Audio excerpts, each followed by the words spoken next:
আজ আপনাদের নিয়ে যাব পৃথিবীর সবচেয়ে বড় কুরআন তৈরির কারখানায়, যেখানে দেখবেন কিভাবে প্রযুক্তি আর মানুষের হাতের ছোঁয়ায় তৈরি হয় এক একটা পবিত্র কোরআন। এই পবিত্র গ্রন্থ তৈরি করার সময় কিন্তু বিন্দুমাত্র ভুল করারও কোনো সুযোগ নেই।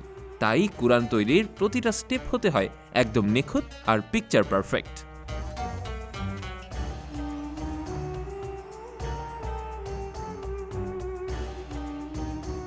কুরআন তৈরির প্রথম ধাপ হল ক্যালিগ্রাফি বা হাতের লেখা। অনেকেই হয়তো ভাবেন কুরআন কম্পিউটারে লেখা হয়, কিন্তু জানলে অবাক হবেন কুরআনের মূল কপিটি কিন্তু কোনো রোবট বা সফটওয়্যার কিংবা কম্পিউটার দিয়ে লেখা হয় না। সৌদি আরবের বিখ্যাত ক্যালিওগ্রাফার উসমান তোহা প্রায় ৩০ বছর ধরে তার দক্ষ হাতে কুরআনের আয়াতগুলো লেখার কাজ করছেন। তার লেখার টেকনিকটাও একেবারেই ভিন্ন। প্রতিটি পৃষ্ঠার শুরু করেন একটি আয়াত দিয়ে এবং শেষও হয় একটি আয়াত দিয়ে। এতে পাঠকদের পড়তে কিংবা মুখস্থ করতে অনেক সুবিধা হয়। অর্থাৎ কুরআন তৈরিতে শুধুমাত্র বাইরের কভারের নকশা কিংবা ডিজাইনের ক্ষেত্রেই শুধুমাত্র কম্পিউটার বা সফটওয়্যারের সহায়তা নেওয়া হয়। হাতে লেখা এই পৃষ্ঠাগুলোকে এবার ডিজিটাল স্ক্যান করে কম্পিউটারে নেওয়া হয়। এরপর কয়েকজন অভিজ্ঞ লোক ঘন্টার পর ঘন্টা বসে সেই ডিজিটাল কপিগুলোর লেখা বারবার পরীক্ষা করেন। যখন তারা শতভাগ নিশ্চিত হন যে এর ভেতরে কোনো ভুল নেই, তখন এই ডিজিটাল ফাইলগুলো থেকে বড় বড় মেটাল প্লেট বা ধাতব পাত তৈরি করা হয়। প্রতিটি প্লেটে ৮টি করে পৃষ্ঠা বসানো থাকে। এরপর এই প্লেটগুলো প্রিন্টিং মেশিনে সেট করা হয়। পবিত্র কুরআন ছাপানোর জন্য কিন্তু সাধারণ কোনো কাগজ ব্যবহার করা হয় না। এই কাগজগুলো অত্যন্ত উন্নত মানের এবং টেকসই করে বিশেষভাবে তৈরি করা হয়, যেন পাতাগুলো দীর্ঘদিন ভালো থাকে, হাতের স্পর্শে নষ্ট না হয়, লেখা পরিষ্কার থাকে আর উল্টাতে গিয়ে সহজে ছিঁড়ে না যায়। আপনি যদি কোনো সাধারণ বইয়ের কাগজ আর কুরআনের কাগজ পাশাপাশি ধরেন, তাহলে পার্থক্যটা আপনি নিজেই বুঝবেন।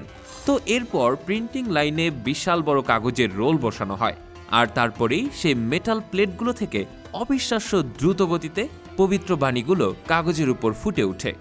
একটি মাত্র রোলের কাগজ থেকে প্রায় ৯ লক্ষ পৃষ্ঠা তৈরি করা সম্ভব। এই কারখানায় সবচেয়ে অবিশ্বাস্য অংশটি হল কুরআনের মান নিয়ন্ত্রণ বা কোয়ালিটি কন্ট্রোল। প্রিন্টিং চলার সময় প্রতি ২ মিনিট অন্তর অন্তর র্যান্ডম স্যাম্পল বা নমুনা কাগজ সংগ্রহ করা হয়। শত শত বিশেষজ্ঞ কর্মী তাদের তীক্ষ্ণ দৃষ্টিতে প্রতিটি অক্ষর মিলিয়ে দেখেন। যদি কোনো এক জায়গায় কালির সামান্যতম অস্পষ্টতা বা একটি বিন্দুও কম বেশি হয়, তবে সাথে সাথে সতর্ক সংকেত বা অ্যালার্ম বাজিয়ে পুরো প্রোডাকশন লাইন বন্ধ করে দেওয়া হয়। কারণ এটি আল্লাহর কালাম, তাই এখানে ভুল করার কোনো জায়গা নেই। প্রিন্টিং বা কাটিং শেষ হলে শুরু হয় অ্যাসেম্বলি। কুরআনের প্রতিটা পৃষ্ঠা নির্দিষ্ট জায়গায় নির্দিষ্ট ধারাবাহিকতায় বসতে হবে। এজন্য প্রশিক্ষিত কর্মীরা বসে একটার পর একটা পৃষ্ঠা সাজিয়ে মিলিয়ে নেন। আর তারপর আসে সেলাইয়ের পালা।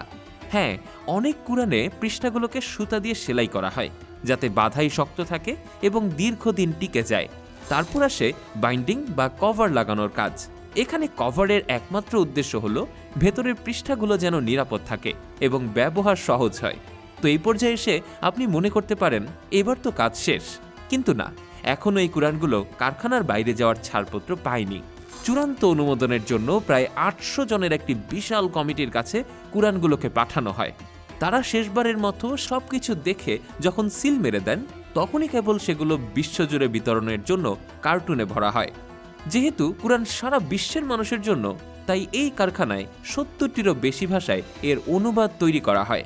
এমনকি দৃষ্টিহীন মানুষদের জন্য ব্রেইল পদ্ধতিতেও কুরআন ছাপানো হয়। আপনারা হয়তো লক্ষ্য করেছেন, এক এক দেশের কুরআনের লেখার ধরন বা ফন্ট এক এক রকম। যেমন আরব দেশগুলোতে হাফস পদ্ধতি জনপ্রিয়, আবার মরক্কো বা আলজেরিয়ায় ওয়ার্শ পদ্ধতি বেশি ব্যবহৃত হয়। শুধু তাই নয়, শিশুদের শেখার সুবিধার্থে প্রতিটি তাজবিদ বা নিয়মকে আলাদা আলাদা রং দিয়ে চিহ্নিত করা রঙিন তাজবিদ কুরআনও এখানেই তৈরি হয়। এছাড়া পকেটে রাখার মতো ছোট কুরআন থেকে শুরু করে মসজিদের জন্য বিশাল আকৃতির কুরআন, সবই এখানে অত্যন্ত যত্নের সাথে প্রস্তুত করা হয়। বর্তমানে এই প্রযুক্তির যুগে কুরআন এখন আমাদের মোবাইল ফোনের স্ক্রিনেও চলে এসেছে। একটি অ্যাপের ভিতরেই এখন তাফসির, তিলাওয়াত এবং অভিধান সব পাওয়া যায়। তবে প্রশ্ন উঠতে পারে, ডিজিটাল যুগে কি ছাপানো কুরআনের গুরুত্ব কমে যাবে? এর উত্তর হলো কখনোই না।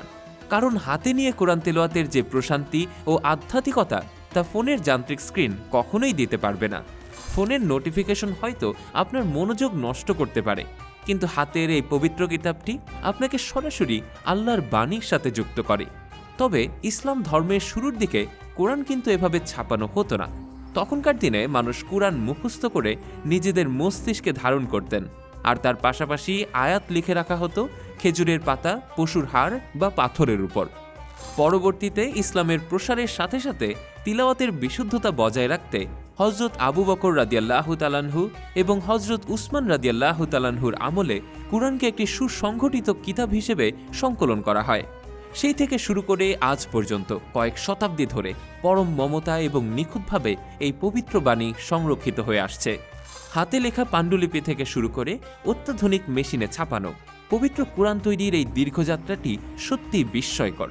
হাতের লেখা থেকে ফ্যাক্টরির মেশিন, চেকিং আর প্যাকিং, এতটা যত্ন দেখেই বোঝা যায় এটা শুধু বই নয়, একটি পবিত্র আমানত।